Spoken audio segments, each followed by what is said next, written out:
Hey family, it's Wednesday.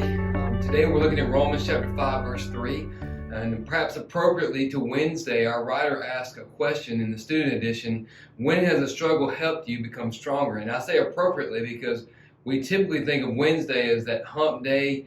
Our patience has already run out with our coworkers or maybe even our family members. We're stressed out with our job. We've got deadlines that are pending. All those things are really beginning to weigh heavy on us. And we're just at a loss of what to do. We're discouraged. We feel somewhat defeated. But that shouldn't be the case. And it absolutely shouldn't be the case for the child of God, because we have placed our hope squarely in the completed work of Jesus. And as we saw yesterday, one result of that is that we have the hope of the glory of God. And of course, that's the eternal perspective of hope. That means that one day, the glory that has been veiled in this time of a fallen world will be unveiled completely. And we will see him as he is. We will experience the full revelation of the glory of God. And it will completely satisfy our soul. I can promise you that. But while we remain in this world, Paul says in chapter 5, verse 3, and not only that, talking about the ending of chapter 5, verse 2, but we also boast in our afflictions, because we know that affliction produces endurance. So we've got a bit of a wordplay going on here. The word affliction comes to us in terms of the idea of oppressing, or really more compressing, applying pressure to. The word was often used to describe the process where they would take an olive and they would place it in a press and they would squeeze that olive slowly, applying more and more pressure to remove all the oil possible from it, because really, in that context, that was the major value of the olive, was the oil that it would produce. It was very pure oil. It was a sought after oil. It was very valuable. And so Paul says, we also boast, we also rejoice. The word boast can mean rejoice in our affliction.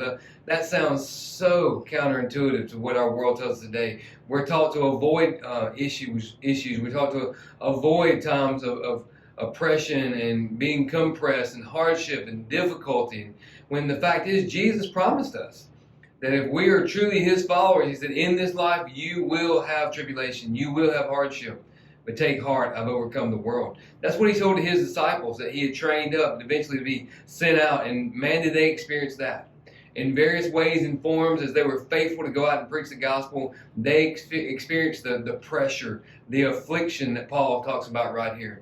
And he says the reason why we can rejoice in that is because we know that affliction produces endurance. Endurance is the idea of something growing stronger, having the capacity to overcome obstacles, hardships. It almost makes you think about someone that is in the process of training to be an elite athlete. In order to get to the elite level, you most certainly have to move through obstacles, hardships you might encounter. Even the elite athletes will oftentimes, I think about in baseball, a great hitter will go through slumps, but great hitters are great for that very reason. They know the slump is coming and they continue to persevere. They continue to work on those little things. They don't get discouraged in it. They have the hope of knowing that they're eventually going to break out of that and they're going to be a better hitter as a result of that. Well, as a believer, as a child of God, Paul says we should rejoice in those times of affliction, because those times are producing in us the capacity to then overcome obstacles, overcome seasons of hardship that we should expect as a result of what Jesus said to us. In fact, Paul says it this way when writing the church in Corinth, 2 Corinthians 4:17, so just for a point of reference. For our momentary light affliction, same word there, but notice how he phrases it, momentary light affliction. Momentary, let's don't take it like our momentary, meaning that he's just talking about a short period. He's talking about in the scope of eternity, what we're experiencing is momentary at best. Light, meaning, hey, put it into perspective here of what Christ endured versus what we're now enduring. Our momentary light affliction is producing for us an absolutely incomparable eternal weight of glory.